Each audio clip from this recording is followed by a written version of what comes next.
अस्सलाम वालेकुम। एक नई वीडियो फिर आपके लिए। बहुत ही अहम दिन था आज, 2 नवंबर है आज, क्योंकि आज MU BA फॉरेन लैंग्वेज का पेपर हुआ है। बहुत दिन से लोग वेट कर रहे थे, बच्चे तैयारी कर रहे थे, they are working really hard to get into this examination and finally it happened. आज ये हो चुका है और बच्चों ने दिया होगा। लेकिन एक बात मैं बता रहा हूँ आपको, पेपर दोस्तों ये मेरे हाथ में है, ये B सीरीज मेरे हाथ में है। पेपर देख के बहुत सारे बच्चों के ना तोते उड़ गए होंगे, क्योंकि पेपर जो है मॉडरेट टू डिफिकल्ट था। ये मतलब आसान तो किसी हाल में भी ये नहीं था। जिस बंदे ने बहुत ज़्यादा ऑलराउंड पढ़ा होगा ना, वो बंदा 70-80 पर जाना बड़ा मुश्किल है उसका। दोस्तों इसी के बारे में बात मैं आपसे अब करने जा रहा हूँ कि पेपर को देखते हुए, पेपर मेरे हाथ में है, इसको देखते हुए कितनी कट ऑफ रहने की उम्मीद है। दोस्तों पेपर के अगर बारे में बात करता हूँ, थोड़ा हम करते हैं एनालाइज पेपर कैसा था। दोस्तों एक बात है, ये करंट अफेयर तो ना ही दिया करें यार। करंट अफेयर देते हैं, इतना बच्चे पढ़ते हैं, हम भी पढ़ा से, लेकिन आता कुछ है नहीं। एक सवाल दोस्तों सिर्फ करंट अफेयर से आया था, वो भी 2019 का आया था। सिर्फ एक करंट अफेयर आया यार। आप मत दो करंट अफेयर भाई, आपको नई सवाल देना है, कम से कम 20 सवाल में 4-5 नंबर तो दो, बच्चा पढ़े। आप बच्चा पढ़ रहा है, आपको करंट अफेयर ही नहीं देते हैं। जिन्होंने करंट अफेयर पढ़ा होगा, बहुत ज़्यादा मैंने ही पढ़ाया था, नहीं आया है। एक सवाल शायद मेरा आ गया होगा, आई थिंक मैंने दिया था वो, तो ये सवाल तो शायद मेरा आ गया था। लेकिन बाकी और कोई सवाल जब करंट अफेयर्स में आया ही नहीं है तो क्या फंसेगा, कोई आएगा तो फंसता। ये बात दोस्तों। जीके दोस्तों थोड़ा मुश्किल थी। इसमें जो है साइंस के 3-4 सवाल दोस्तों आ गए थे, जो कि बहुत ही कम लोग साइंस पढ़ते हैं इसमें, इसके लिए तो ये थोड़ा मुश्किल पार्ट था। और दोस्तों इसके अंदर बात करते हैं इंडो इस्लामिक। हाँ दोस्तों जो है आसान आई थी, बस 1-2 सवाल जरा मुश्किल थे। जो जैसे कि मतलब ये था 1888 में सितारा हिंद किसको मिला, तो ये घुमा के दे दिया था।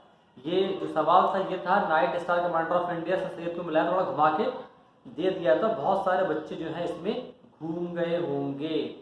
उसके बाद दाग सिस्टम ब्रांडिंग, ये भी थोड़ा सवाल अंदर से आ गया दोस्तों। सुल्तान बशाया नहीं, शायद मैंने अपनी वीडियो में पढ़ाया हुआ था, जिन्होंने देखा होगा वो कर पाएंगे।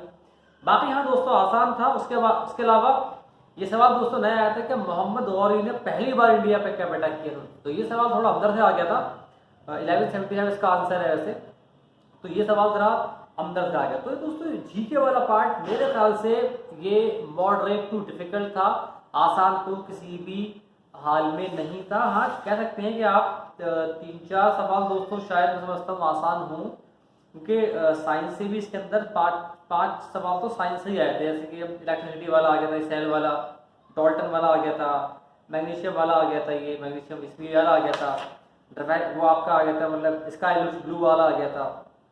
तो ये सवाल तो आप साइंस से ही आ गया था उसके। गोल्ड कोंडा वाला आया था कि तो मतलब मैं समझता हूँ कि इसमें 4-5 सवाल आसान थे, बस आसान रहे होंगे, तो वो भी इतना आसान नहीं था। बाकी सवाल जो है मुश्किल ही आए थे, आसान नहीं थे। इंडो इस्लामिक के भी 2-3 सवाल दोस्तों आए थे, गोलकोंडा वाला आ गया था, लेकिन वो भी थोड़ा उन्होंने घुमा के दिया था, थोड़ा मुश्किल हो गया था।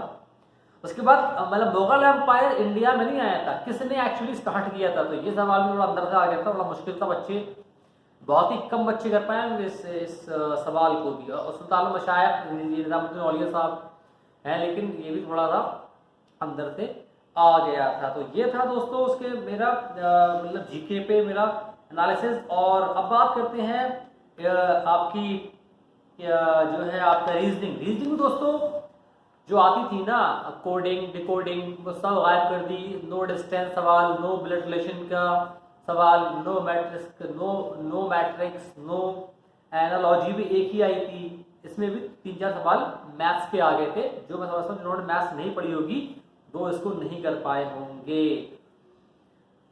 एक सवाल ये वाला आया था, नंबर सीरीज में एक सवाल आया था, वरना अक्सर 2 सवाल आते थे, इस बार सिर्फ एक ही सवाल इसमें आया है। तो ये पार्ट भी दोस्तों इतना आसान नहीं था, कोडिंग जिन्होंने पढ़ी होगी सब घुस गया, वो कुछ नहीं आया, वो ना ब्लड रिलेशन आया ना डिस्टेंस आया। तो मैं समझता हूँ रीजनिंग भी मॉडरेट थी, आसान नहीं थी। मैथमेटिक्स की आई है इसके अंदर, हाँ इतनी मुश्किल नहीं थी, लेकिन जिन्होंने मैथमेटिक्स पढ़ी नहीं होगी वो नहीं कर पाए होंगे। तो ये बिल्ला माशाल्लाह वाली बात नहीं कर रहा हूँ मैं बात कर रहा हूँ ओवरऑल मेजॉरिटी ऑफ स्टूडेंट जिन्होंने मैथमेटिक्स नहीं पढ़ी होगी वो नहीं कर पाएंगे, उनको काफ़ी मुश्किल आई होंगी। 2 एक सवाल आसान थे, वो जरूर उन्होंने कर दिए होंगे। अब दोस्तों बात करते हैं इंग्लिश पे। 60 नंबर की इंग्लिश है। इसके अंदर इंग्लिश दोस्तों जो थी वो अगर मैं कहूँ तो टफ, आसान नहीं थी। खास तौर से इसके अंदर जो मतलब प्रोवर्ब आए थे या इडियम्स आए थे वो बिल्कुल हटके आए थे। वो नॉर्मल बुक्स में वो नहीं मिलते हैं, जो बाजार में बुक्स आती हैं उनमें वो ऐसे फ्लाई इन द मतलब आपका मतलब ऑइंटमेंट, ये सवाल बुक में नहीं मिलता है। Turtle to turn the turtle सवाल आपको बुक्स आती हैं उनके अंदर। जो नॉर्मल बुक्स होती हैं बहुत हाई स्टैंडर्ड बुक हो, बहुत सारे हो जिसके अंदर, वो एक अलग बात है। तो ये मुश्किल है। हाँ, इसके अंदर वन वर्ड जो आया था वो आसान आया था, और आपके सिनोनिम जो आए थे 5-6 तो आपके सिनोनिम में आए थे, एंटोनिम तो 2 ही आए थे। एंटोनिम दोस्तों जो आए थे वो उसमें से एक तो मुश्किल था, मतलब एंस्कॉन्स वाला, ये मुश्किल था।